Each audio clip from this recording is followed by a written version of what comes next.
हरे कृष्णा। तो आज का प्रश्न ये है कि भगवान अगर दीनदयाल हैं तो भगवान जीवों को कष्ट क्यों देते हैं। जिसका नाम दीनदयाल है, दीनानाथ है, दीन बंधु है, तो वो जीवों को कष्ट क्यों दे रहा है भाई? क्या उसे कष्ट देना चाहिए? फिर उनका नाम दीनदयाल कैसे? तो इसको समझने के लिए हम लोगों को ये जानना चाहिए कि सोने की शुद्धता जानने के लिए सुनार जब सोने को अग्नि में डालता है, अग्नि में तपाता है, तो अग्नि सोने की दुश्मन नहीं होती है कि अग्नि को सोने से कोई दुश्मनी है, बल्कि अग्नि क्या है? सोने का मित्र है। सोने के अंदर जो अशुद्धि है, सोने के अंदर जो इम्प्योरिटी है, उसको हटाने का काम करती है, सोने को प्योर बनाती है। तो जिस प्रकार से अग्नि सोने को प्योर बनाती है, उसकी इम्प्योरिटी दूर कर देती है, ठीक उसी प्रकार से भगवान क्या करते हैं? कठिनाइयाँ दे करके, कष्ट दे करके हमारे अंदर जो काम है, क्रोध है, लोभ है, मोह है, मद है, मत्सर है, ये जो हमारे 6 दोष होते हैं, भगवान इनको दूर कर देते हैं, ये इम्प्योरिटी हटा देते हैं। तो जीव क्या होता है? प्योर हो जाता है। अभी आत्मा के ऊपर ये जो मोटी मोटी लेयर जमी हुई है ना, आत्मा के चारों तरफ कवरिंग जमी है, ये कवरिंग को हटाने के लिए भगवान ये कष्ट देते हैं। और हम लोग समझते हैं कि भगवान जो है नाराज़ हो गए हैं, तो वास्तविकता ये है। तो इसके लिए भगवान क्या करते हैं? भगवान जैसे सोने को अग्नि में जलाया जाता है, तो ऐसे भगवान हम लोगों को अग्नि में नहीं जलाते हैं। फिर भगवान हमें क्या करते हैं? कैसे हमारी परीक्षा लेते हैं? भगवान क्या करते हैं? सबसे पहली परीक्षा क्या लेते हैं? पहले भगवान हमारे विश्वास की परीक्षा लेते हैं कि तुम जो है मुझसे प्रेम करते हो ना, तो तुम अगर मुझसे प्रेम करते हो तो मैं तुम्हारी परीक्षा लेता हूँ। कैसे भगवान परीक्षा लेते हैं? जब भगवान खूब धन देते हैं, खूब अच्छा मान सम्मान देते हैं, पद देते हैं, यश देते हैं, माता पिता, परिवार, पत्नी, बच्चे सब अच्छे अच्छे देते हैं, तो हम लोग भगवान को बहुत पूजते हैं कि भगवान बहुत अच्छे हैं। परंतु भगवान जब विपरीत परिस्थितियां पैदा करते हैं कि हमारा जब सब कुछ छीनने लगते हैं, तो फिर क्या होता है? हम लोगों को भगवान के ऊपर से विश्वास डगमग होने लगता है। अब लगता है कि वो भगवान ये जो कुछ छीन रहे हैं, जो दिए थे, ये तो ठीक नहीं है। तो हम लोग क्या करते हैं?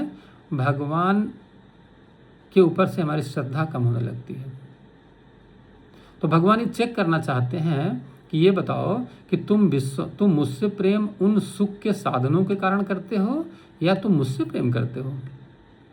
अगर तुम्हारा प्रेम सुख के साधनों से है, धन से है, पद से है, मान सम्मान से, यश से है, इसका मतलब that is not true love, that is artificial love. तुम तो व्यापार कर रहे हो मुझसे, ये प्रेम थोड़ा है। प्रेम में तो भगवान से भगवान को ही मांगना है, प्रेम में भगवान से संसार को नहीं मांगना है। जो व्यक्ति भगवान से शुद्ध प्रेम करता है, वो भगवान से भगवान को ही मांग लेता है। तो जो लोग विपरीत परिस्थितियों में भगवान के ऊपर डाउट करने लगते हैं, श्रद्धा नहीं रह जाती है, जब उनकी सारी चीज़ें छीनने लगती हैं, तब आप समझ लीजिए कि वो भगवान के ऊपर श्रद्धा नहीं करते हैं। तो पहली परीक्षा में फेल। परंतु जो विपरीत परिस्थितियों में भी ये सोचता है कि भगवान जो है हमारे परम कल्याणकारी हैं और अवश्य हमारे किसी न किसी कल्याण के लिए ये योजना भगवान बना रहे होंगे, तो इसका मतलब क्या हुआ? इसका मतलब वो भगवान के ऊपर अभी भी पूर्णतः विश्वास करता है। तो ऐसा व्यक्ति भगवान की जो पहली परीक्षा है विश्वास की, उसमें पास हो जाता है। तो आध्यात्मिक जो दरवाज़ा है, स्पिरिचुअल जो डोर है, स्पिरिचुअल वर्ल्ड में एंट्री पाने का, वो खुल गया उसका। Now he has entered in the new spiritual field. तो अब क्या होता है? अब उसका दरवाज़ा ओपन हो गया, वो एंटर कर गया स्पिरिचुअल फील्ड में। कैसे हुआ ये? Because of Shraddha, because of विश्वास, बिकॉज ऑफ फेथ। तो भगवान श्री कृष्ण भगवद गीता में 4 अध्याय के 39 श्लोक में बताते हैं कि जो मेरे ऊपर श्रद्धा करता है उसको क्या मिलता है? भगवान कहते हैं 4.39 में भगवद गीता कि श्रद्धावान लभते ज्ञानम यत्परः संयतेन्द्रियः ज्ञानम लब्ध्वा पराम शांति न चिरेण अधिगच्छति।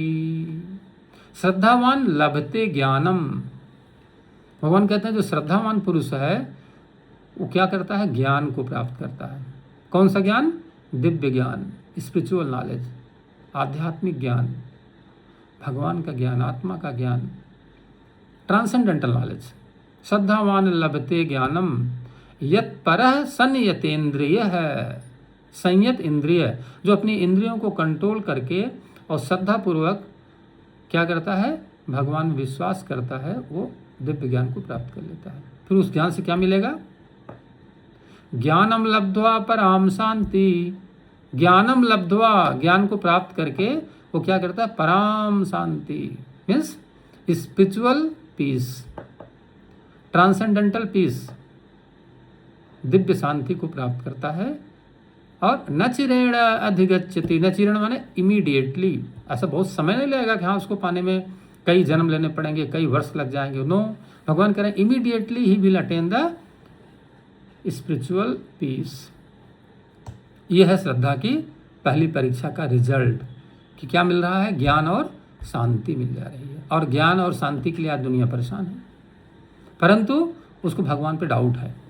उसको क्या चाहिए? जो उसके अनुकूल है भगवान ने दे दिया तो बहुत बढ़िया है, और जो उसको नहीं चाहिए उसको भगवान ने नहीं दिया तो भगवान बहुत बुरे हैं। तो आप बताइए, भगवान हमारी इम्प्योरिटी को दूर करने के लिए, हमारे अंदर जो काम क्रोध लोभ मोह मद मत्सर है इसको हटाने के लिए अगर भगवान ऐसा कर रहे हैं तो कौन सा भगवान हमारे दुश्मन हो गए? भगवान तो दीनदयाल हुए ना। अग्नि कौन सा सोने की दुश्मन हो गई? वो तो उसको प्योर बना रही है। ठीक इसी प्रकार से जब हम लोग समझ जाते हैं कि भगवान हमारे परम हितैषी हैं और भगवान के कोई न कोई योजना हमारे हित के लिए है, तब हम भगवान पर पूर्ण श्रद्धा करते हैं। तो परिस्थितियां अनुकूल हों या प्रतिकूल हों, दोनों ही परिस्थितियों में हम लोग भगवान को कभी भी दोष नहीं देते हैं। फिर क्या होता? पहली परीक्षा पास हुई, अब क्या है, अब दूसरी कठिन परीक्षा भगवान लेते हैं। फिर क्या करेंगे भगवान? भगवान मौन हो जाएंगे, चुपचाप शांत हो जाएंगे। परीक्षा कैसे लें? भगवान स्वयं नहीं आएंगे परीक्षा लेने के लिए, किसी परिस्थिति के माध्यम से, किसी घटना के माध्यम से, किसी व्यक्ति के माध्यम से भगवान परीक्षा लेंगे। कभी आपका अपमान होगा, कभी कोई आपको धोखा देगा, कभी कोई व्यक्ति छल करेगा, कभी आपका धन चला जाएगा, कभी मान सम्मान चला जाएगा। ये सारी सिचुएशन आपके साथ होने लगेंगी। तो क्या हुआ इसका मतलब?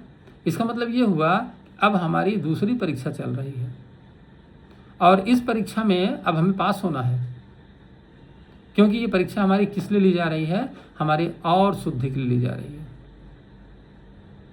और भगवान कुछ करते नहीं, भगवान चुपचाप मौन रहते हैं, कुछ बोलते ही नहीं है।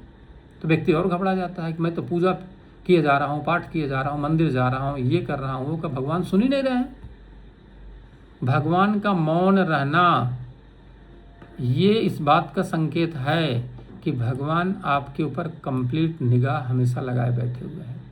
जैसे जब बच्चा छोटा हो और वो चलना प्रारंभ करे और उसका पिता उसका हाथ हमेशा पकड़ा रहे, तो बच्चा क्या कभी चल सकता है? इसीलिए आप देखिए, जब बच्चा चलना प्रारंभ करता है तो बच्चे का पिता क्या करता है? उसका हाथ छोड़ देता है और कहीं दूर जाके खड़ा हो जाता है, और उसकी निगाह केवल बच्चे पर ही हमेशा रहती है कि कहीं बच्चा गिरने वाला होगा, दौड़ के आके पकड़ लेगा वो।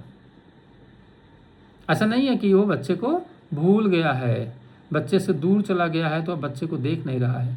उसकी निगाह बच्चे पर ही है। वो बच्चे को मजबूत बनाना चाहता है, इंडिपेंडेंट चलना सिखाता है। ठीक इसी प्रकार से भगवान ये सब जो हमारी परीक्षाएं लेते हैं, इन परीक्षाओं के पीछे क्या पर्पज है? भगवान हमको इंडिपेंडेंट बनाना चाहते हैं। जैसे कोई व्यक्ति, कोई किसान खेत में बीज डाल दे और बीज डाल करके वो हर दिन उसको ओपन करके मिट्टी हटा के देखेगा, हाँ इसमें अंकुरण हुआ कि नहीं, अंकुरण हुआ कि नहीं। थोड़े दिन बाद बीज मर जाएगा। ठीक इसी प्रकार से हम लोग हर दिन भगवान से प्रेयर करते हैं, भगवान हमको ये दीजिए, भगवान हमको ये दीजिए, भगवान हमको दीजिए, भगवान हमको दीजिए। क्या है? ये तो वैसे हो गया ना जैसे कि आप हर दिन मिट्टी हटा करके बीज को चेक कर रहे हैं। भगवान को पता है कि आपको कब क्या दिया जाना चाहिए। आप धैर्य रखिए, संयम रखिए। जो व्यक्ति संयम और धैर्य रख सकता है, विश्वास रख सकता है, भगवान उसके अंदर विवेक जागृत करा देते हैं। उसको वो चीज़ प्राप्त हो जाती है जो चीज़ पाना चाहता है। अगर वो चीज़ उसके लिए लाभकारी है, भगवान अवश्य उसको दे देंगे, परंतु हर चीज़ का एक समय होता है, समय आने पर मिलेगा। तो भगवान जो है हमारे क्या है, भगवान हमारे दुश्मन नहीं है।